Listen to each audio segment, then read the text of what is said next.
पतिं सुरगुरुं वन्दे जगत्कारणं वन्दे पन्नगभूषणं मृगधरं वन्दे पशूनां पतिं वन्दे सूर्यशशाङ्कवहिनयनं वन्दे मुकुन्दप्रियं वन्दे भक्तजनाश्रयं च वरदं वन्दे शिवं शङ्करम् ॐ मृत्युञ्जयाय रुद्राय नीलकण्ठाय शम्भवे अमृतेशाय शर्वाय महादेवाय ते नमः।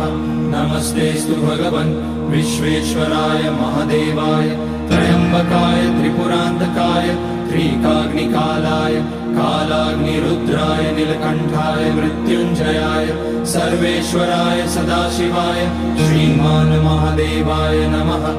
ॐ नमः शम्भवाय च मयोभवाय च नमः शङ्कराय च मयस्कराय च नमः।